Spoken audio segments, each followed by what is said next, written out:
जय श्री कृष्णा, राधे राधे। अघन मास या फिर मार्गशीर्ष मास के कृष्ण पक्ष की एकादशी को मनाई जाती है उत्पन्ना एकादशी, जो भगवान विष्णु को समर्पित होती है।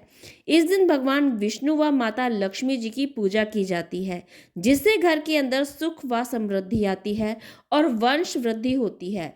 तो चलिए पता करते हैं कि अघन मास की उत्पन्ना एकादशी का व्रत कब धारण किया जाएगा, कब करना है व्रत, कब करना है पारायण और क्या है पूजा की विधि। तो आप सभी को इस बात की जानकारी होनी बहुत ही ज़रूरी है कि मार्गशीर्ष मास के कृष्ण पक्ष की जो ये एकादशी आती है उत्पन्ना एकादशी, इसी दिन एकादशी का जन्म हुआ था। यह सबसे पहली एकादशी है। 24 एकादशियों में से सबसे पहली एकादशी उत्पन्ना एकादशी। अगर आप एकादशी का व्रत शुरू करना चाहते हैं तो उत्पन्ना एकादशी से आप व्रत प्रारंभ कर सकते हैं। तो चलिए जान लेते हैं उत्पन्ना एकादशी का व्रत कब धारण किया जाएगा, कब करना है पारायण और क्या है पूजा का शुभ मुहूर्त। तो फ्रेंड्स, उत्पन्ना एकादशी तिथि 15 नवंबर को देर रात 12:40 पर शुरू हो जाएगी और 16 नवंबर को देर रात 2:37 पर समाप्त हो जाएगी। उदया तिथि के हिसाब से उत्पन्ना एकादशी का व्रत 15 नवंबर 2025 को दिन शनिवार को रखा जाएगा। उत्पन्ना एकादशी के इस व्रत को करने से अनंत और अनंत गुना फल मिलते हैं। कहा जाता है कि इस व्रत को करने से हजारों यज्ञ के बराबर पुण्य मिलता है। एकादशी व्रत करने से पापों से मुक्ति मिलती है और भगवान विष्णु जी की कृपा व माता लक्ष्मी जी की कृपा मिलती है। तो चलिए अब जान लेते हैं कि उत्पन्ना एकादशी का पूजा का क्या मुहूर्त है।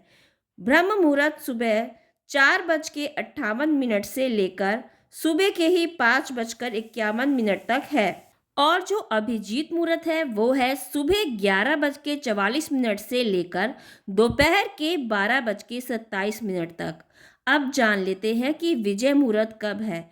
दोपहर के 1:53 से लेकर दोपहर के ही 2:36 तक विजय मुहूर्त रहेगा। गोधूली मुहूर्त शाम को 5:27 से लेकर शाम के ही 5:55 तक रहेगा।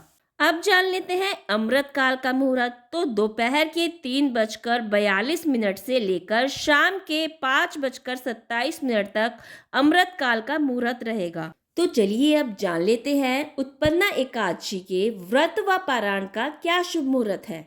उत्पन्ना एकादशी व्रत का जो पारायण करना है वो करना है 16 नवंबर 2025 दिन रविवार को। एकादशी व्रत का जो पारायण का शुभ मुहूर्त है वो है दोपहर के 1:10 से लेकर दोपहर के 3:18 तक। उत्पन्ना एकादशी का पारायण द्वादशी तिथि को सुबह किया जाएगा। पारायण के लिए सुबह जल्दी उठकर स्नान करें और स्नान के जल में थोड़ा सा गंगा जल डाल लें। भगवान विष्णु और माता लक्ष्मी की पूजा करें। फिर तुलसी का पत्ता खाकर सात्विक भोजन करके प्रसाद को अपने परिवार में बांटकर और किसी उचित ब्राह्मण को भोजन कराकर व्रत को खोलें। तो चलिए फ्रेंड्स, अगर आपको मेरा ये वीडियो पसंद आया है तो प्लीज़ लाइक शेयर सब्सक्राइब जरूर कीजिएगा। आप सभी को उत्पन्ना एकादशी की बहुत बहुत बधाई हो। जय श्री कृष्णा, राधे राधे।